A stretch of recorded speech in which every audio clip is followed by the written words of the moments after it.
नमस्कार।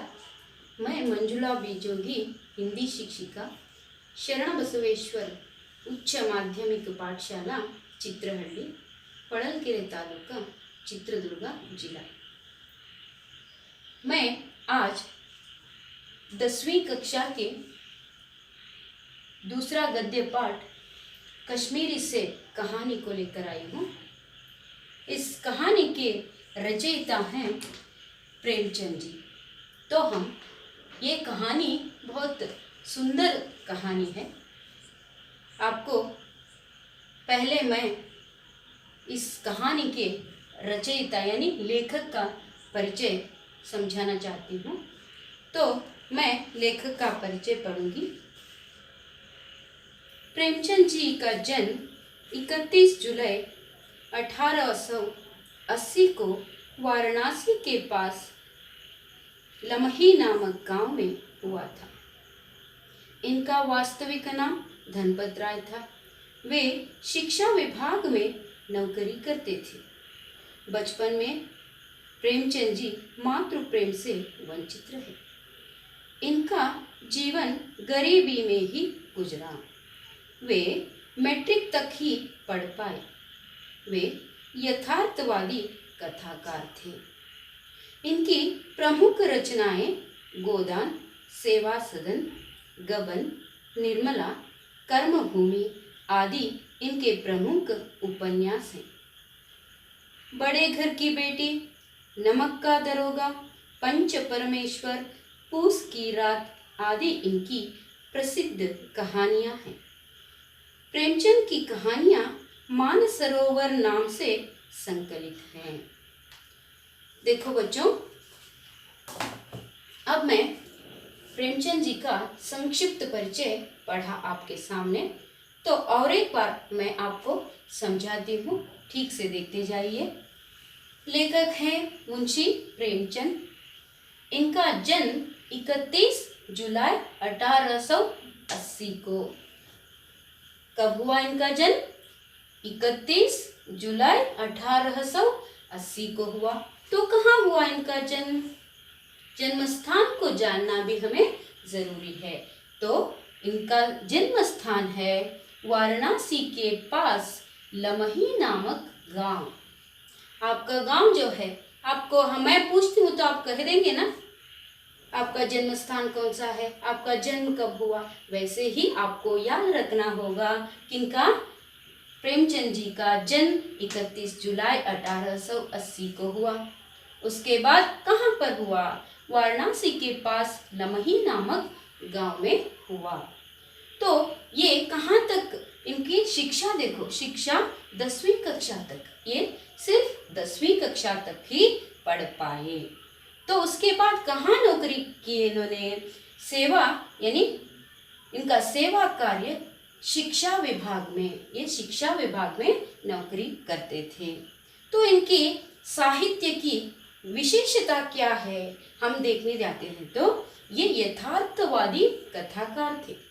यथार्थ का अर्थ होता है जो समाज में हमारे सामने जो हमें नजर आता है, उसका अनुभव हम करते हैं, उसको क्या करते थे? वो गद्य रूप या साहित्य रूप देते थे। इसीलिए इनको क्या कहते हैं? इनकी विशेषता क्या है? साहित्य की विशेषता है यथार्थवादी कथाकार थे। हमें भी जो अनुभव करते हैं उसे हम लिख नहीं पाते, कुछ लोग लिखते हैं। वैसे ही अक्षर रूप दे देते थे कौन? प्रेमचंद जी। वैसे ही इनकी बहुत सारी रचनाएं हैं, निबंध हैं, नाटक हैं, कहानियां हैं, अलग अलग गद्य साहित्य में इनका योगदान है। फिर भी वो क्या, मैं अभी आपको कुछ ही प्रमुख रचनाओं का परिचय दे देती हूँ। तो उपन्यास है इनके, याद में रखिए, ठीक से देखिए इधर। गोदान, सेवा सदन, गबन, निर्मला, कर्मभूमि आदि। वैसे ही इनकी कुछ कहानियां हैं, बड़े घर की बेटी, नमक का दरोगा आदि। तो ये कहानी संग्रह एक मानसरोवर नाम के पुस्तक से वो संकलित हुए। मैंने आपको एक बार समझाया है, अब ठीक से और एक बार इसे पढ़कर याद रखना ज़रूरी है। जो कहानी को याद रखते हैं तो हम कहानी के लेखक को भी याद रखना है। ठीक है बच्चों, तो मैं इस कहानी का उद्देश्य समझाना चाहती हूँ।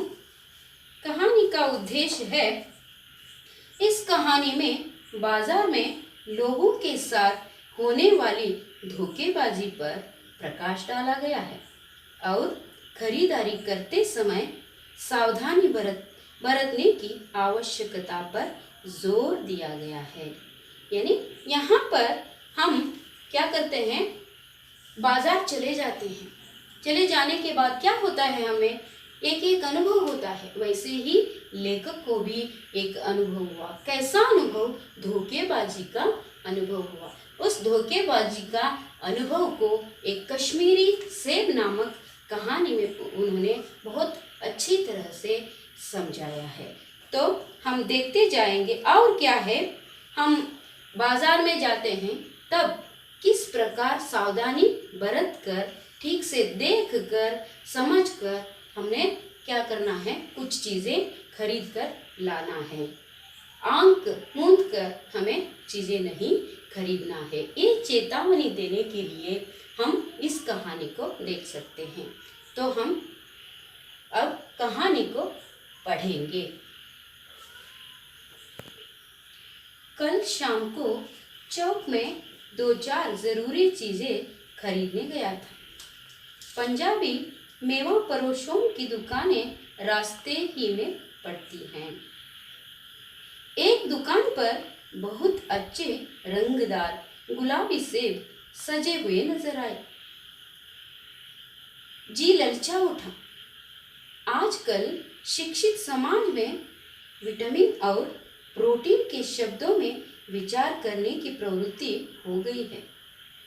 टोमेटो को पहले कोई भी ना पूछता था, अब टोमेटो भोजन का आवश्यक अंग बन गया है। गाजर भी पहले गरीबों के पेट भरने की चीज थी। अमीर लोग तो उसका हलवा ही खाते थे, मगर अब पता चला है कि गाजर में भी बहुत विटामिन है, इसलिए गाजर को भी मेजों पर स्थान मिलने लगा है। सेब के विषय में तो यह कहा जाने लगा है कि एक सेब रोज खाइए तो आपको डॉक्टरों की जरूरत न रहेगी। डॉक्टर से बचने के लिए हम नीम कौड़ी तक खाने को तैयार हो सकते हैं। सेब तो रस और स्वाद में अगर आम से बढ़कर नहीं है तो घटकर भी नहीं। सेब को यह स्थान मिल चुका है, अब वह केवल स्वाद की चीज नहीं है, उसमें गुण भी हैं। हमने दुकानदार से मोल भाव किया और आधा से सेब मांगे। तो बच्चों, इस कहानी को मैंने पढ़ा, आपने ध्यान दिया ना? तो उसे मैं ठीक से आपको सरलता से समझाना चाहती हूँ। देखिए, लेखक क्या कर रहे थे, कल शाम जरूरी चीजें खरीदने के लिए 2-4 जरूरी चीजें खरीदने के लिए बाजार चले जाते हैं। जाते समय रास्ते में ही पंजाबी मेवा परोसों की दुकानें मिलती हैं। मेवा परोस मतलब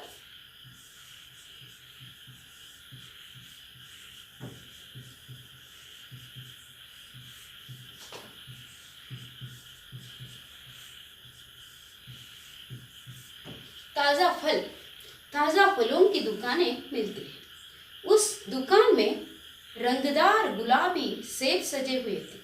उसे देखकर लेखक को क्या हुआ, उनका जी ललचा उठा। जी ललचाना मतलब जी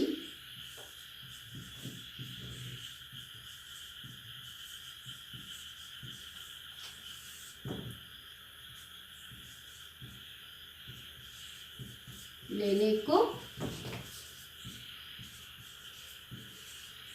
उत्सुक होना, यानी उसे लेना है, ऐसे मन हो रहा था। तो तब क्या करते हैं, लेने के लिए उधर चले जाते हैं। तब लेखक सोचते हैं, आजकल शिक्षित समाज में विटामिन और प्रोटीन के शब्दों में विचार करने की प्रवृत्ति हो गई है। मतलब आज शिक्षित समाज क्या कर रहा है, जो भी चीजें खाते हैं उसमें विटामिन कितने हैं, प्रोटीन कितना है, ये सोच कर ही खाते हैं। लेकिन पहले के ज़माने में ऐसा नहीं था, जो चीज़ मिलती है उसे खाते थे, अपना पेट पालते थे। लेकिन अभी लेखक सोच रहे हैं, आज के ज़माने में जो लोग हैं, पढ़े लिखे लोग क्या कर रहे हैं, शिक्षित समाज में विटामिन और प्रोटीन की बात कर रहे हैं, ऐसा कह रहे हैं। तब एक उदाहरण लेते हैं, क्या है, टोमेटो को पहले कोई भी नहीं पूछता था।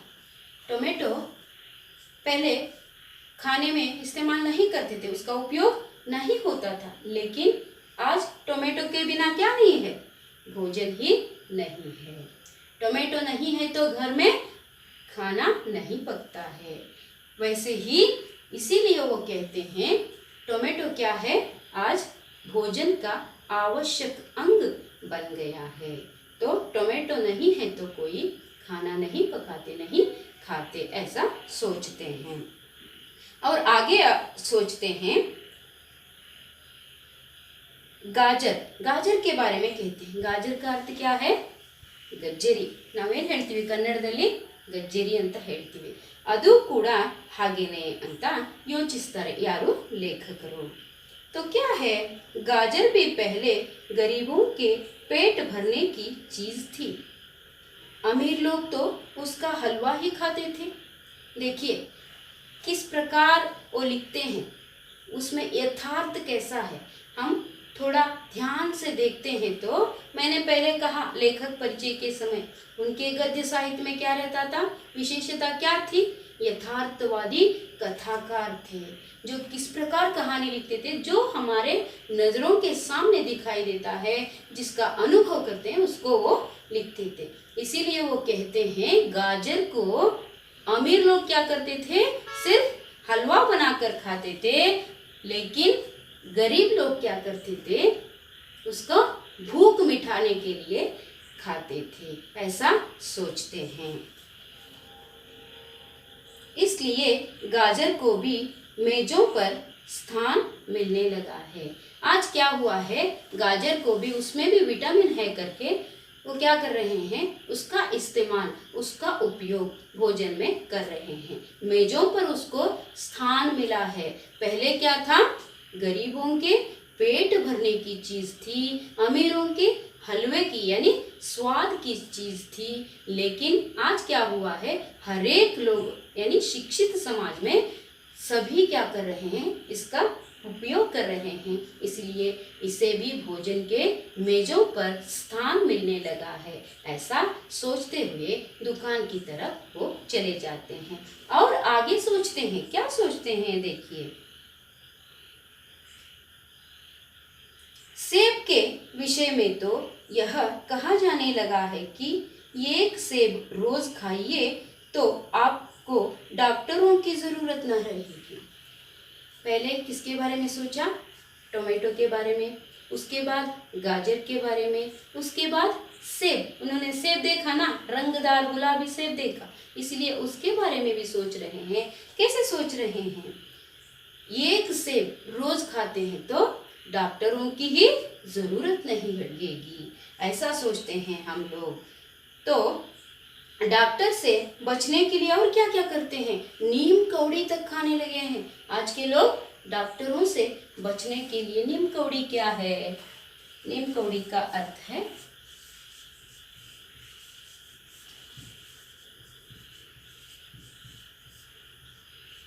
ಏನಂತೀವಿ ನಾವು ಕನ್ನಡದಲ್ಲಿ, ಬೇವಿನ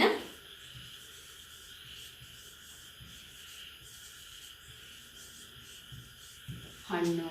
ಈ नीम कौड़ी ಬೇವಿನ हण्णನ್ನು ಕೂಡ ಅಂದ್ರೆ नीम का फल, नीम का फल, इसीलिए उसे मैं कन्नड़ में लिखा है, आपको समझ में आया या नहीं पता नहीं। ಬೇವಿನ हण्णु आपने देखा होगा, देखा है ना, ठीक है। उसे खाने को तैयार हो जाते हैं, वो कड़वा होता है फिर भी हम क्या करते हैं, तंदुरुस्त रहना है, स्वास्थ्य अच्छा रखना है, इसलिए क्या करते हैं, नीम कौड़ी तक खाते हैं, ऐसा सोचते हुए वो लिखते हैं। सेब तो रस और स्वाद में अगर आम से बढ़कर नहीं है, हम स्वाद की दृष्टि से सेब को देखते हैं तो क्या नहीं है, स्वाद से यानी आम से बढ़कर नहीं है। आम को क्या कहते हैं, हम क्या कहते हैं, राजा कहते हैं। किसका राजा, कौन सा राजा, फलों का राजा, ಹಣ್ಣುಗಳ ರಾಜ ಅಂತ ನಾವು ಯಾವ ಹಣ್ಣನ್ನ ಕರಿತೀವಿ, ಮಾವಿನ ಹಣ್ಣನ್ನ. ಆವಾಗ ಲೇಖಕರು ಹೇಳ್ತಾರೆ, ಮಾವಿನ ಹಣ್ಣಿನಷ್ಟು ರಸ ಮತ್ತು ರುಚಿಯಲ್ಲಿ ಇಲ್ಲ, ಆದ್ರೂ ಸಹ ಅಷ್ಟು ಕಡಿಮೆ ಪ್ರಮಾಣದಲ್ಲೂ ಕೂಡ ಇಲ್ಲ, ನಾವು ತಿನ್ನಬಹುದು, ಅಷ್ಟು ಸ್ವಾದದಲ್ಲಿ ಅಂದರೆ ರುಚಿಯಾಗಿ ಇರುತ್ತೆ, ಆದರೆ ಮಾವಿನ ಹಣ್ಣಿನಷ್ಟು ಇರೋದಿಲ್ಲ ಅಂತ ಅವ್ರು ಹೇಳ್ತಾರೆ. अगर आम से बढ़कर नहीं है तो घटकर भी नहीं है, ಅಂದರೆ ಕಡಿಮೆನೂ ಕೂಡ ಇಲ್ಲ. सेब को यह स्थान मिल चुका है, अब वह केवल स्वाद की चीज नहीं है, उसमें गुण भी हैं. सेब भी कैसा हुआ है आज, फल भी हम वैसे ही सोचते हैं, सब्जियों को भी वैसे ही सोचते हैं, फल भी क्या हुआ है, स्वाद की चीज, सिर्फ स्वाद की चीज नहीं है बल्कि उसमें गुण भी हैं. ऐसा सोचते हुए बाजार के जो दुकानदार के साथ मोल भाव करते हुए आधा सेब मांगते हैं.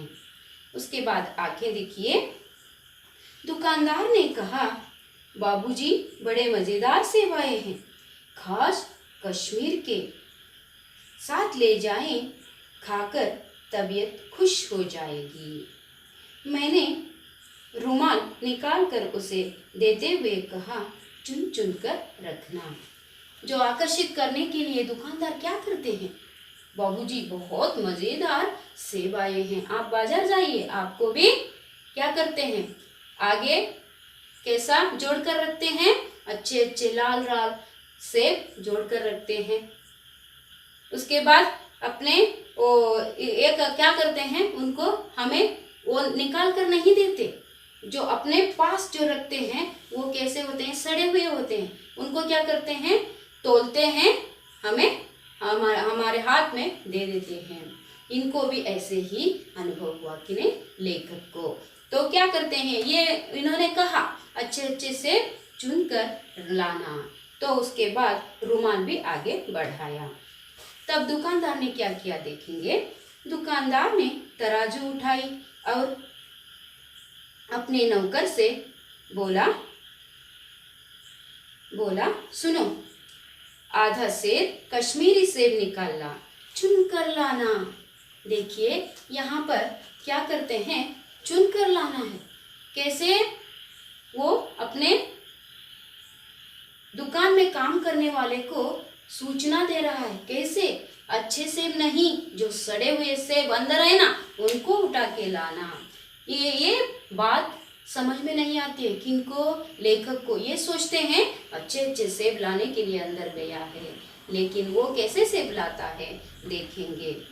लौंडा 4 सेब लाया, दुकानदार ने तौला, एक लिफाफे में उन्हें रखा और रुमाल में बांधकर मुझे दे दिया. मैंने 4 आने उसके हाथ में रखे. आधा सेब के लिए कितने पैसे, 4 आने. 4 आने का मतलब है 25 पैसे, यानी 25 पैसे. तो उसके हाथ में रख दिए. उसके बाद वो घर आते हैं, आकर क्या करते हैं आगे देखेंगे. घर आकर लिफाफा ज्यों का त्यों रख दिया. रात को सेब या कोई दूसरा फल खाने की कायदा नहीं है, फल खाने का समय तो प्रातःकाल है. आज सुबह मुंह हाथ धोकर जो नाश्ता करने के लिए एक सेब निकाला तो सड़ा हुआ था. 1 रुपए का आकार का छिलका गल गया था. समझा रात को दुकानदार ने देखा न होगा, दूसरा निकाला, मगर वह आधा सड़ा हुआ था. अब संदेह हुआ, किन्हें, लेखक को संदेह हुआ, दुकानदार ने मुझे धोखा तो नहीं दिया है. तीसरा सेब निकाला, वह सड़ा तो न था, मगर एक तरफ दबकर बिल्कुल पिचक गया था। चौथा देखा, वह यूं तो बेदाग था, मगर उसमें एक काला सुराख था, जैसा अक्सर बेरों में होता है। कांटा तो भीतर वैसे ही धब्बे जैसे बेर में होते हैं। एक सेब भी खाने लायक नहीं। 4 आने पैसों का इतना गम न हुआ जितना समाज के इस चारित्रिक पतन का। दुकानदार ने जानबूझकर मेरे साथ धोखेबाजी का व्यवहार किया। एक सेब सड़ा हुआ होता तो मैं उसको क्षमा के योग्य समझता, सोचता उसकी निगाह न पड़ी होगी। देखिए,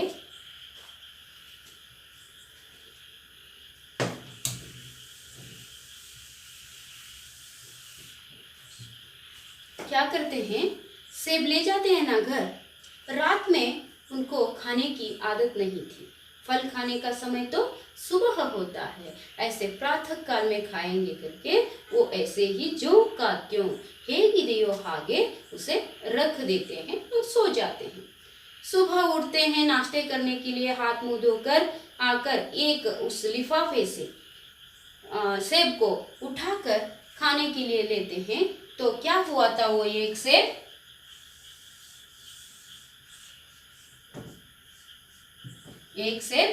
₹1 का ಆಕಾರ ಚಿಲ್ಕ ಗಲ್ ಗಯಾ ಥಾ ಅಂದ್ರೆ ಸುಟ್ಟ ರೀತಿಯಲ್ಲಿ ಆಗಿತ್ತು। ಚಿಲ್ಕ ಅಂದ್ರೆ ಸಿಪ್ಪೆ, ಆ ಸಿಪ್ಪೆ ಏನಾಗಿತ್ತು, ₹1 ಗಾತ್ರದ ಅಷ್ಟು ಜಾಗ ಕೊಳೆತು ಹೋದ ರೀತಿಯಲ್ಲಿ, ಸುಟ್ಟೋದ ರೀತಿಯಲ್ಲಿ ಆಗಿತ್ತು। वो खाने लायक नहीं था ಅಂದ್ರೆ ತಿನ್ನಕ್ಕೆ ಯೋಗ್ಯವಾಗಿ ಇರಲಿಲ್ಲ। तो तब क्या करते हैं, दूसरा ले लेंगे, उसे लेकर खाएंगे, ऐसा सोचकर दूसरा सेब निकाला। वो कैसा था, देखिए। तब दूसरा निकाला, मगर यह आधा सड़ा हुआ था। देखिए, पहला कैसा था, सिर्फ ₹1 का आकार का छिलका गल गया था। तो दूसरा देखते हैं, वो पूरा आधा सड़ा हुआ है, खाने के लिए ये भी योग्य नहीं, लायक नहीं है। तब क्या करते हैं, और भी उम्मीद रखते हैं, तीसरा खाएंगे, ऐसा सोचकर तीसरा सेब निकाला। तब वह सड़ा तो न था, ಅದು ಹಾಳಾಗಿರಲಿಲ್ಲ, लेकिन मगर एक तरफ दबकर बिल्कुल पिचक गया था। तो तीसरा कैसा था, दबकर पिचक गया था। ಇಷ್ಟು ಗಾತ್ರದ ಒಂದು ಭಾಗ ಏನಾಗಿತ್ತು, ಒಂದರ ಮೇಲೆ ಒಂದು ಕುತ್ಕೊಂಡ್ಬಿಟ್ಟು ಅದು ಜಜ್ಜಿ ಹೋದ ರೀತಿಯಲ್ಲಿ, ಪಿಚಕ್ ಗಯಾ था ಅಂದ್ರೆ ಜಜ್ಜಿ ಹೋದ ರೀತಿಯಲ್ಲಿ ಆಗಿತ್ತು, ಅದು ಕೂಡ ತಿನ್ನಕ್ಕೆ योग्य इरलिಲ್ಲ। तो उसके बाद और भी उम्मीद रखकर तब इनको संदेह हुआ। पहले क्या सोचा, ये पहले सेब देखा, उन्होंने देखा न होगा ऐसा आया है, ये खराब है। लेकिन दूसरा देखते हैं वो भी वैसा ही है, तीसरा देखते हैं वो भी वैसा ही है। तब उनको शंका हुई। तो तब क्या करते हैं, सोचते हैं बिल्कुल सोच समझ कर ही मुझे धोखा दिया है दुकानदार ने, ऐसा सोचते हुए चौथा सेब निकालते हैं। वो कैसा था, देखिए, उसमें एक काला सुराख था। ಸುರಾಖ್ ಅಂದರೆ ಛೇದ, ಹೋಲಾಗಿತ್ತು। ಹೇಗಿತ್ತಪ್ಪ ಅಂದರೆ ಅದು ಕಪ್ಪನೆಯ ಒಂದು ಹೋಲ್, ಕಾಲ ಸುರಾಖ್ था।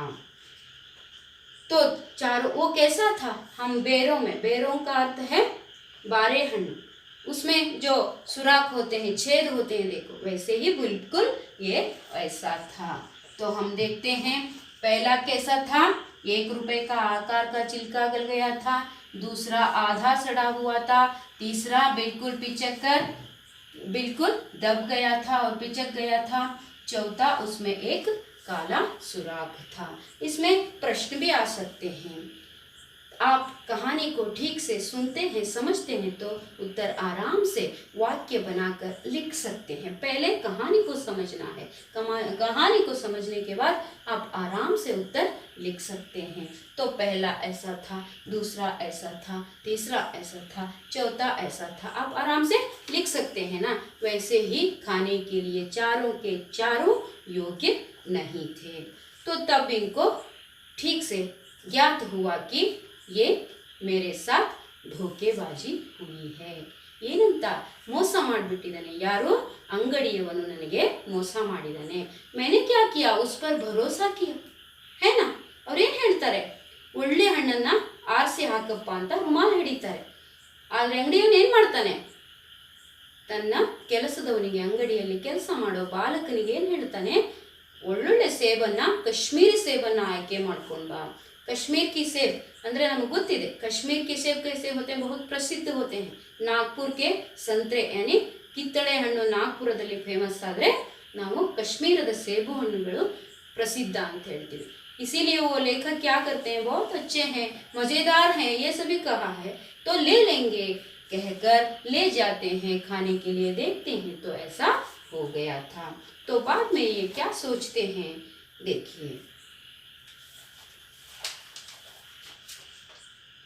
यह तो साफ धोखा है, मगर इस धोखे में मेरा भी सहयोग था. मेरा उसके हाथ में रुमाल रख देना मानो उसे धोखा देने की प्रेरणा थी. उसने भांप लिया कि यह महाशय अपनी आंखों से काम लेने वाले जीव नहीं है और न इतने चौकस है कि घर से लौटने आए. आदमी बेईमानी तभी करता है जब उसे अवसर मिलता है. बेईमानी का अवसर देना, चाहे वह अपने ढीलेपन से हो या समझ विश्वास में, बेईमानी में सहयोग देना है. बड़े पढ़े लिखे बाबुओं और कर्मचारियों पर तो अब कोई विश्वास नहीं करता. किसी थाने या कचहरी या म्यूनसिपालिटी में चले जाइए, आपकी ऐसी दुर्गति होगी कि आप बड़ी से बड़ी हानि उठाकर भी उधर न जाएंगे. मतलब तब इनको ज्ञात होता है, अनुभव होता है, मैंने भी गलती की है. कैसे, उन्होंने रुमाल अब उनके हाथ में दे देना, मतलब ಧೋಕೆಬಾಜಿ करने के लिए सहयोग देना, सहकार देना. ನಾನು ಕೂಡ सहकरिಸಿದ್ದೀನಿ, ನಂದು ಕೂಡ ಪಾಲಿದೆ. जब वो धोखेबाजी कब करते हैं, हम सहयोग देते हैं. ನಾವು ಸಹಕರಿಸಿದಾಗ ಮಾತ್ರ ಅವರು ನಮಗೆ ಮೋಸ ಮಾಡೋಕ್ಕೆ ಸಾಧ್ಯ. ಇದರಲ್ಲಿ ನಂದು ಕೂಡ ಪಾಲಿದೆ. ನಾನೇನು ಮಾಡಬೇಕಾಗಿತ್ತು, ಕಣ್ಣು ಮುಚ್ಕೊಂಡು ರುಮಾಲ್ ಮುಂದೆ ಚಾಚಬಾರ್ದಾಗಿತ್ತು. बदलागी मुझे क्या करना था, ठीक से देख कर उसे तोलने के लिए दे देना था और देने के बाद उसे देखना था. नहीं देखा, इसलिए मेरी भी जिम्मेदारी थी, लेकिन मैंने नहीं उठाया. ऐसा सोचकर वो क्या करते हैं, आगे म्यूनसिपालिटी की बात करते हैं. ये पढ़े लिखे लोग ऐसे ही होते हैं, ऐसा सोचकर वो क्या करते हैं, हमें धोखा देते हैं. इस प्रकार लेखक सोचते हैं. तो आगे देखिए, पहले ऐसा नहीं था, यानी वो सोचते हैं अभी क्या कर रहे हैं लोग, धोखेबाजी कर रहे हैं. बाजार में कहीं जाइए यही दिखाई देता है, सबको ये अनुभव होता है. लेकिन पहले का जमाना ऐसा नहीं था. उसके लिए भी एक उदाहरण देते हैं, आज के प्रस्तुत युग का भी उदाहरण देते हैं और पिछले जमाने का भी उदाहरण देते हैं. वो क्या है, एक छोटी सी घटना है, उसको भी यहाँ लिख देते हैं. वो घटना क्या है देखेंगे. पहले ऐसा नहीं था, व्यापारियों की साख बनी हुई थी. यूं तौल में चाहे चटांक आधा चटांक कम ले, लेकिन आप उन्हें 5 की जगह भूल से 10 के नोट दे आते तो आपको घबराने की कोई ज़रूरत न थी. आपके रुपये सुरक्षित थे. मुझे याद है, एक बार मैंने मुहर्रम के मेले में एक दुकानदार से 1 पैसे की रेवड़ियाँ ली थी और पैसे की जगह अठन्नी तेल आया था. घर आकर जब अपनी भूल मालूम हुई तो दुकानदार के पास दौड़ा गया. आशा नहीं थी कि वह अठन्नी लौटाएगा, पर लेकिन उसने प्रसन्न चित्त से अठन्नी लौटा दी और उल्टे मुझसे क्षमा मांगी। यहाँ कश्मीरी सेब के नाम से सड़े हुए सेब बेचे जाते हैं। मुझे आशा है पाठक बाजार में जाकर मेरी तरह आंखें न बंद कर दिया करेंगे और नहीं तो उन्हें भी कश्मीरी सेब ही मिलेंगे। इसका अर्थ है, ये एक छोटी सी घटना घटती है। वो क्या है, पहले मुहर्रम के मेले में वो गए थे, तब रेवड़ियाँ ली थी। अठन्नी देकर रेवड़ियाँ लेना था, उसके बदले में 1 रुपये देकर आए थे। अठन्नी का अर्थ है 50 पैसा, 50 पैसे। तो तब क्या हुआ, वो अठन्नी देना था, 1 रुपये देकर आए थे। घर आकर देखते हैं क्या हुआ, मैंने उसको गलती से ज़्यादा पैसे दे दिया है। तो घर आकर फिर वो लौटकर उधर चले जाते हैं दुकानदार के पास। वो क्या करता है, प्रसन्न चित्त से पूछता है और पैसे वापस करता है और उसके बदले में क्षमा भी मांगता है। आज ऐसा होता है क्या? नहीं है। हमारे आंखों के सामने ही धोखेबाजी होती है, तो घर जाकर हम कब आए? इस प्रकार वो पहले की एक घटना भी बताते हैं और आज के प्रस्तुत युग को भी वो समझाते हैं। इसे कहते हुए, इस कहानी को लिखते हुए पाठक को सचेत करते हैं। पाठक का अर्थ है ಓದುಗರು, ನಮ್ಮನ್ನು ಕೂಡ ಅವರು ಎಚ್ಚರಿಸ್ತಿದ್ದಾರೆ। देखो, आप भी ऐसे ही आंख मूंद कर, ಕಣ್ಣು ಮುಚ್ಚಿಕೊಂಡು ನೀವು ಕೂಡ ಅಂಗಡಿಯಲ್ಲಿ ವ್ಯಾಪಾರ ಮಾಡಿಕೊಂಡು ವಸ್ತುಗಳನ್ನು ಖರೀದಿ ಮಾಡ್ಕೊಂಡು ಬಂದ್ರಿ ಅಂತ ಆದರೆ, ನನ್ನ ಹಾಗೆ ನಿಮಗೂ ಏನು ಸಿಗುತ್ತೆ? कश्मीरी सेब ही मिलेंगे। निम्बू सहा कश्मीरी सेब, ಎಂತ सेब? सड़े हुए कश्मीरी सेब मिलेंगे। इस प्रकार कहते हैं। तो हमें इस कहानी से पता चलता है कि हम सावधानी बरतना है बाजार में और धोखेबाजी को रोकना है।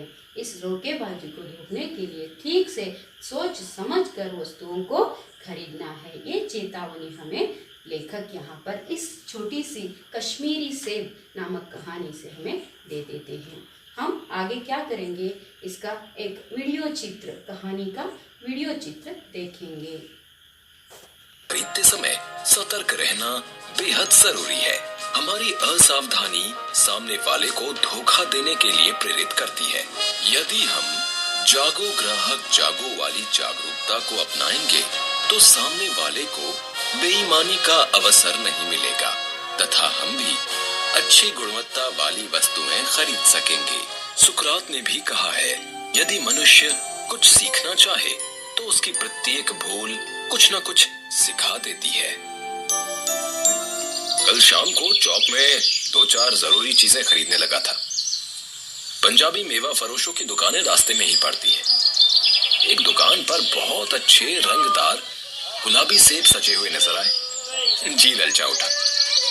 आजकल शिक्षित समाज में विटामिन और प्रोटीन की वृद्धि हो गई है। टमाटर को पहले कोई मुफ्त में भी न पूछता था, अब टमाटर भोजन का आवश्यक अंग बन गया है। गाजर भी पहले गरीबों के पेट भरने की चीज थी। अमीर लोग तो उसका हलवा ही खाते थे, मगर अब पता चला है कि गाजर में भी बहुत विटामिन है। इसलिए गाजर को भी मेजों पर स्थान मिलने लगा है। और सेब के विषय में तो यह कहा जाने लगा है कि 1 सेब रोज खाइए तो आपको डॉक्टर की जरूरत न रहेगी। डॉक्टर से बचने के लिए हम निबोरी तक खाने को तैयार हो सकते हैं। सेब तो रस और स्वाद में अगर आम से बढ़कर नहीं है तो घटकर भी नहीं। हाँ, बनारस के लंगड़े और लखनऊ के दशहरी और बंबई के अल्फांसो की बात दूसरी है। उनकी टक्कर का फल तो संसार में दूसरा नहीं है। मगर उनमें विटामिन और प्रोटीन है या नहीं है, तो काफी है या नहीं है, इन विषयों पर अभी किसी पश्चिमी डॉक्टर की रिसर्च देखने में नहीं आई। सेब को यह विशेषता मिल चुकी है कि अब वह केवल स्वाद की चीज नहीं है, उसमें गुण भी है। हमने दुकानदार से मोल भाव किया और आधा सेर सेब मांगे। दुकानदार ने कहा, बाबूजी, बड़े मजेदार सेब आए हैं, खास कश्मीर के। आप ले जाएं, खाकर तबीयत खुश हो जाएगी। मैंने रुमाल निकालकर उसे देते हुए कहा, चुन चुन कर रखना। दुकानदार ने तराजू उठाई और अपने नौकर से बोला, आधा सेर कश्मीरी सेब निकाल ला, चुनकर लाना। नौकर 4 सेब लाया। दुकानदार ने तौला, एक लिफाफे में उन्हें रखा और रुमाल में बांधकर मुझे दे दिया।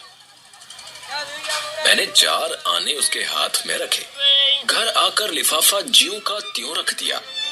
रात को सेब या कोई दूसरा फल खाने का कायदा नहीं है। फल खाने का समय तो प्रातः काल है। आज सुबह मुंह हाथ धोकर जो नाश्ता करने के लिए एक सेब निकाला तो वह सड़ा हुआ था। 1 रुपए के आकार का छिलका गल गया था। समझा रात को दुकानदार ने देखा ना होगा। दूसरा निकाला, मगर वह आधा सड़ा हुआ था। अब संदेह हुआ, दुकानदार ने मुझे धोखा तो नहीं दिया है। तीसरा सेब निकाला, वह सड़ा तो न था, मगर एक तरफ दबकर बिल्कुल पिचक गया था।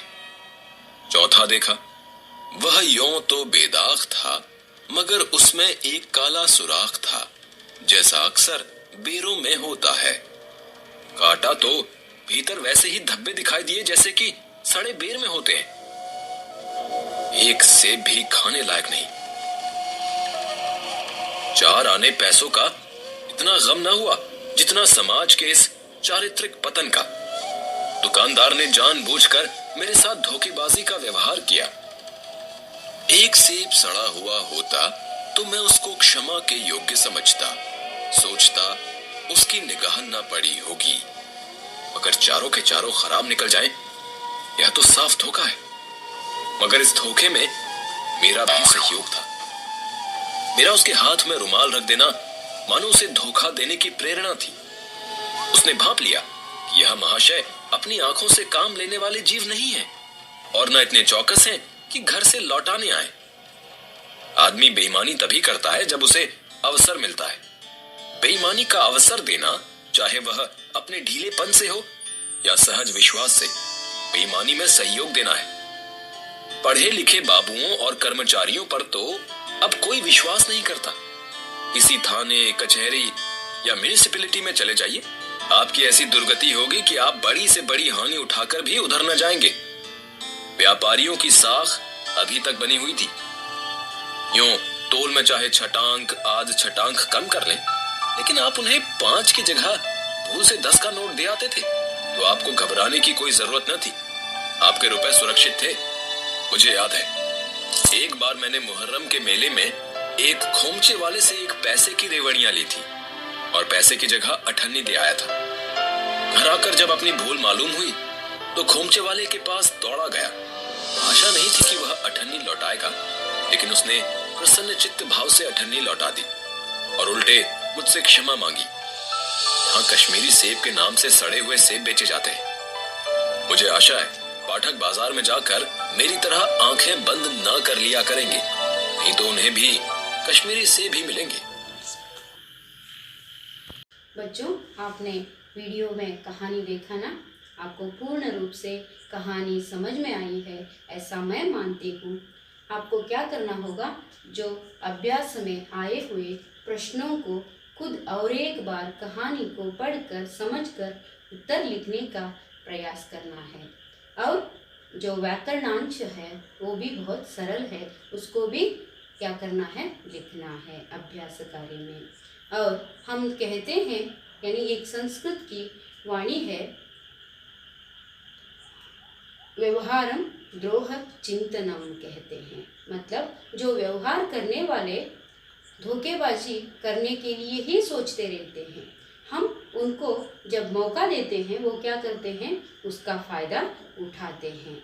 ऐसा न करने की एक सीखते हुए हम इस कहानी को समाप्त करेंगे। धन्यवाद।